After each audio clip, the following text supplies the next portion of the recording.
I began by asking them what the last year has meant to them. I think over the last year, we've really seen that we've started to gain eyes from outside of our community. And I think that it's been really interesting because what Black people and Black women have been saying for generations is now in front of everybody to just digest. It is exciting and it's very exhausting at the same time because we've been saying this. Like, we've been saying this ad nauseum for years, and it took something so monumental and so tragic for people to start to listen to us. One of the biggest things I've noticed, just in my small day-to-day world, is that white people are more likely to bring up race. It doesn't always have to be me.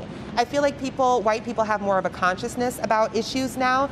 If I was the only Black person in the room, it used to always have to be me to bring up those issues. I did an event recently, an alumni event for Women's History Month, and a white woman raised her hand and said, I really think that it's important to bring up race and intersectionality because, gender is not the only identity that a lot of us have. And to be honest, I feel like a year ago that probably would have had to have been me who brought that up. I've been teaching during the pandemic. I've also was named Minnesota Teacher of the Year, and so a lot of things have been happening in my personal life, and I'm trying to reckon that with what's happening in Minneapolis and seemingly all around America. My students are asking really critical and thoughtful questions. They're leaning in. My students have showed a lot of interest in what's happening around them, and I think, their adults sometimes want to shield them, but the reality is that kids are aware and they want to talk about it, and I'm ready to discuss that with them. Well, this is really the paradox of the moment, that as white people around the country are waking up to the issues of white supremacy culture, Black people, Black and brown people, we have been living here for a lifetime. And so the questions, the comments, the deep interest, it's appreciated, right? But that's a lot of emotional labor to address all the curiosity of white people who are green and new and curious. And for me, and for those people that I support and represent, there's resistance to doing that emotional labor with white people because we're in a place where we have to, me included, attend to our own emotional pain, attend to our own Black pain. And so what we really want, what I really want, is for white people to congregate with white people and begin to ask each other the questions, to do the work, to do their research, to put in the labor of making sense and dismantling white supremacy culture. Pastor, this has been an emotional heavy lift for people of faith communities in the last year. Absolutely.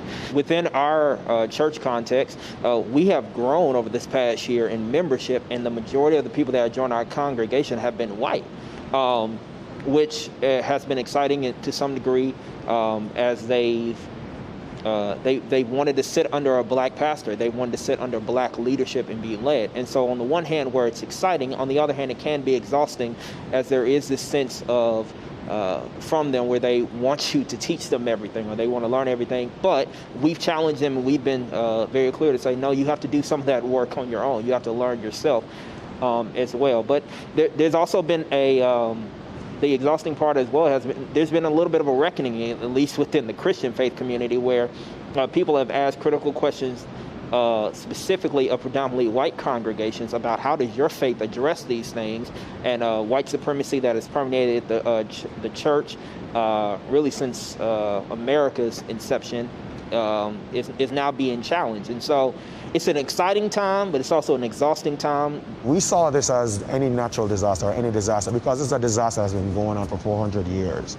And we knew that with natural disasters, the way how America's traditionally approached it is the camera crew shows up, we get out the blankets, we get them the water, and then after that, see y'all later. You know what I'm saying? And so we have to treat this like the disaster it is, to where we're talking about long-term mitigation efforts.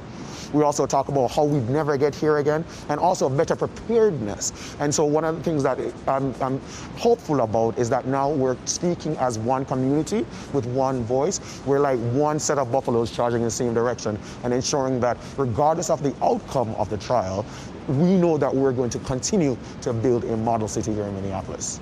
Alexandria, when you and I last talked here, there was actually disagreement among the panelists about whether police brutality existed and whether there was racism in policing in this country. Do you think we've moved forward on that discussion? I do think we have. One thing I look at as a demonstration of that needle shifting slightly is the jury questionnaire for this jury that has been selected now in the Derek Chauvin trial.